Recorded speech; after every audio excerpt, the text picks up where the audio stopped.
Hey guys, আমি আজ কুয়েতে আমার মালিকের ছেলের সঙ্গে আমার কাগজপাতি জমা দিতে আসলাম।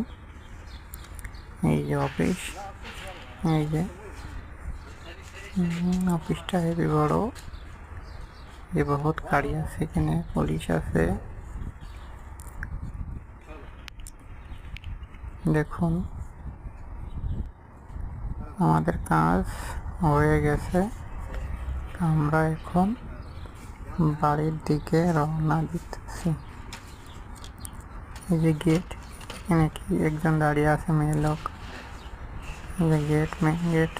আমরা চলে যাচ্ছি। এই কতগুলো গাড়ি আছে পার্কিংয়ে। এই যে আমাদের গাড়ি।